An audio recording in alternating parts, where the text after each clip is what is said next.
Newly updated statistics available this week show that over the last 10 months, since April of 2020, there have been more than 13,000 protests across the country. Some left-wing protests, some right-wing protests. But no matter the protest and what it was about, whether it was peaceful or violent, there was a big discrepancy between the amount of violence police used. And they were more than 3 times likely to use violence against left-wing protesters than they were against right-wing protesters. Here it is. Let me read this from The Guardian. Police used tear gas, rubber bullets, beatings with batons, and other force against demonstrators at 511 left-wing protests and 33 right-wing protests since April, according to updated data made public this week. So 511 times versus left-wingers versus 33 times for right-wingers. They continue.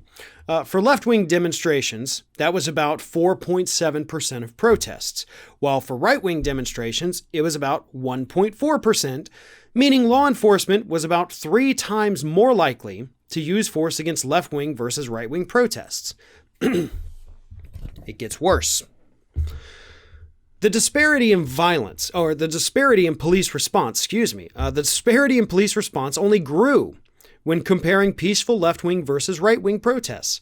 Looking at the subset of protests in which demonstrators did not engage in any violence, vandalism, or looting, law enforcement officers were about 3.5 times more likely to use force against left-wing protests than right-wing protests, with about 1.8 of peaceful left-wing protests and only 0.5% of peaceful right-wing protests met with tear gas, rubber bullets, or other force from law enforcement.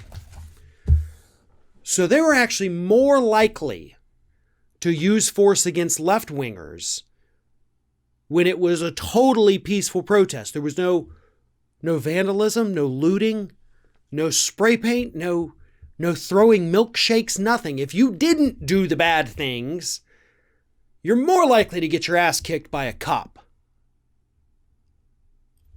Versus Republicans who didn't even measure a full percent when they were totally peaceful.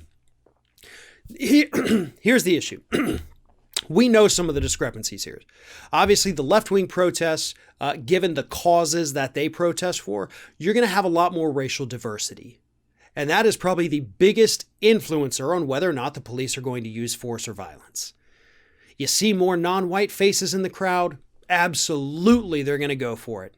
Sorry, the data doesn't lie. Other reasons why that could possibly, that could possibly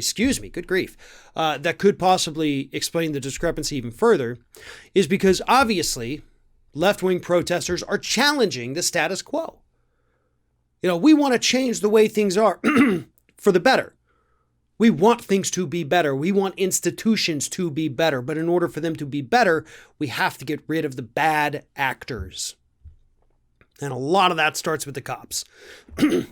So there's a lot of anti-cop sentiment among the left, which leads to a lot of cop anger on the other side. And they take that anger out on these protesters, even though it doesn't matter how you feel about the people, you got to be neutral. On the right-wing side, as we saw last week in one of those videos, one of those angry Trump supporters told the cop, we protect you. We were there for you in the protest. We supported you. Why are you not letting us storm the Capitol? It's crazy. But that's the way it is.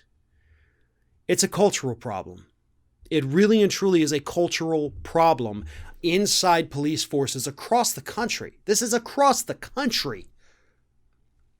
The people that are attracted to this job, sure, not all of them, sure.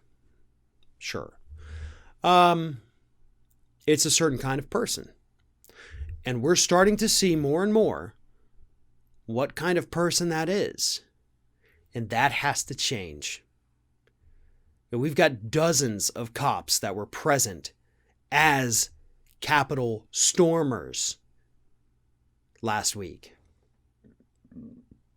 That's what this is attracting. And that's why these numbers are so disgusting.